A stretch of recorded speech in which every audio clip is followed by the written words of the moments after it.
বাঘাযতীন কেন্দুয়ার খাল বস্তিতে ছিল বাড়ি, কাঁচি বেড়ার ঘর, দারিদ্র্য পীড়িত জীবন। সেখানেই বেড়ে ওঠা প্রদ্যুৎদের। একসময় ছিলেন নামী অ্যাথলিট, মোহামেডান স্পোর্টিং অ্যাথলেটিক্স দলে 2 বছর, তারপর 2007 থেকে 11 4 বছর খেলেছেন ইস্টবেঙ্গলের অ্যাথলেটিক্স দলে। আর আজ দেশকে এনে দিলেন সোনা, রূপো এবং ব্রোঞ্জ। কিন্তু কিভাবে? और ये धोनी की हुई जी। गजब ग्रिप कैसे SRMB जैसे SRMB TMT बार की विंग ग्रिप टेक्नोलॉजी सीमेंट के साथ बनाए मजबूत पकड़। Grip is important. সত্যি কি খেলাধুলার একটা নির্দিষ্ট বয়স আছে? একটি বয়সের পর আর সম্ভব হয় না, দেহ টানে না, মনও টানে না? হয়তো তাই। কিন্তু এই যে ছেলেটি দৌড়চ্ছে, ওর নাম প্রদ্যুৎ দে। সম্প্রতি ম্যাঙ্গালোরে অনুষ্ঠিত প্রথম সাউথ এশিয়ান মাস্টার্স অ্যাথলেটিক্স চ্যাম্পিয়নশিপে দেশের জন্য একটি সোনা, একটি রূপো, একটি ব্রোঞ্জ জিতলেন। 110 মিটার হার্ডেলসে সোনা, 400 মিটার হার্ডেলসে রূপো, 4x400 মিটার হার্ডেলসে দলগত বিভাগে ব্রোঞ্জ জিতলেন তিনি। খেলাধুলার জীবনে ব্যর্থ হলে অনেকেই খেলাধুলা থেকে অনেক দূরে সরে যান। প্রদ্যুৎ পারতেন সরে যেতে, বিস্তৃতির আড়ালে চলে যেত খেলাধুলা।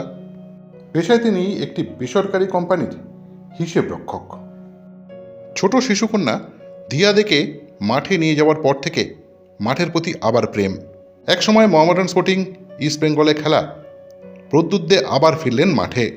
মাস্টার্স অ্যাথলেটিক্সে দেশের হয়ে শুধু তিনি প্রতিনিধিত্ব করেন না, দেশকে গর্বের মুহূর্ত এনে দেন।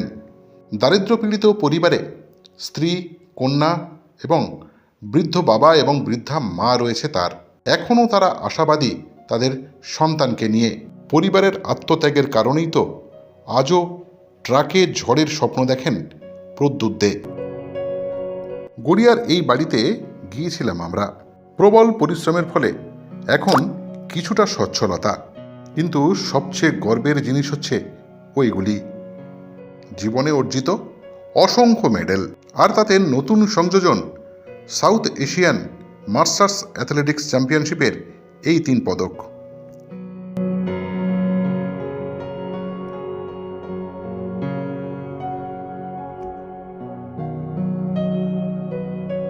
দু 2010-এর পর থেকে আস্তে আস্তে মানে চাকরি না পাওয়াতে মানসিক খুব খারাপ হয়ে যায়, আস্তে আস্তে প্র্যাকটিসও খারাপ হয়ে যায়। 2011-তে আমি ইন্ডিয়া বাংলাদেশ শ্রীলঙ্কাটা মিট হয়, ওই মিটটা করে দিয়ে আমি ছেড়ে দিই।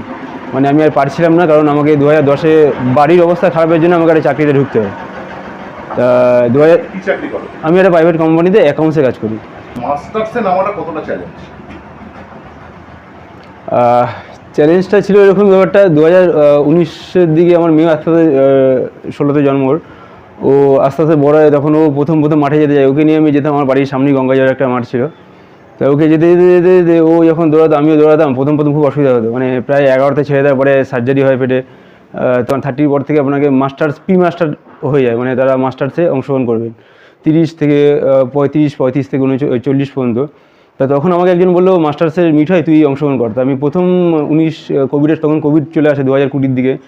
কোভিডের মধ্যে আমি টানা প্র্যাকটিস করতাম। তা 2021 সালে ফার্স্ট আমি স্টেট মিট করলাম মাস্টার্সে। আমি কলকাতাতে 2022 সালে ন্যাশনাল গেমস করি, ওখানেও গোল্ড মেডেল আমার আসে হার্ডেলসে।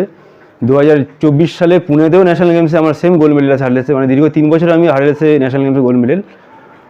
তারপরে আমার ইচ্ছে হলো, আমি আমার কোচ যিনি আছেন এখন শান্তনু মজুমদার, তিনি সাইডেই আছে, উনি বললো তুই এনএসটা করে নে, মানে কোচের লাইসেন্সের জন্য যদি আগামী দিন তুই কোচ হোস।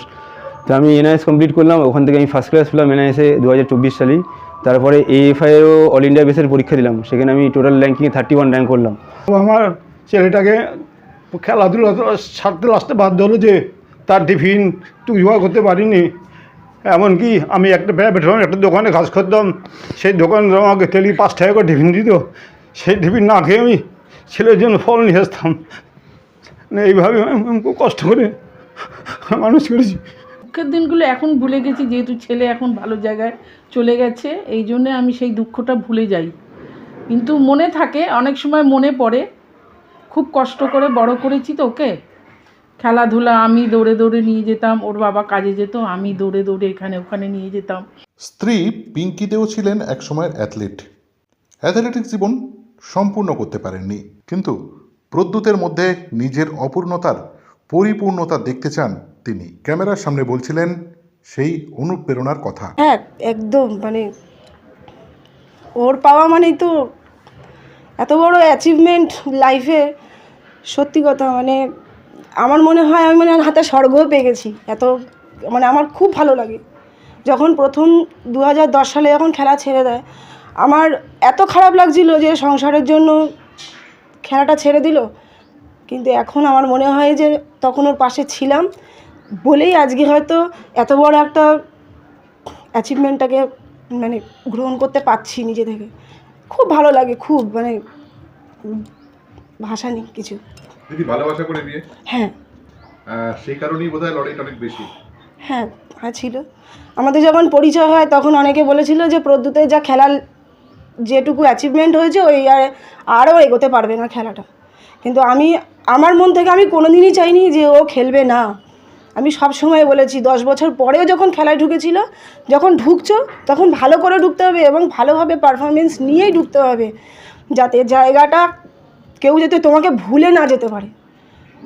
তারা যাতে সেদিনকার যে কথাটা বলেছিল আজকে যাতে তারা ভাবে যে না, ও যেই রাস্তায় এগিয়েছিল সেটা ঠিক রাস্তাই ছিল। extra time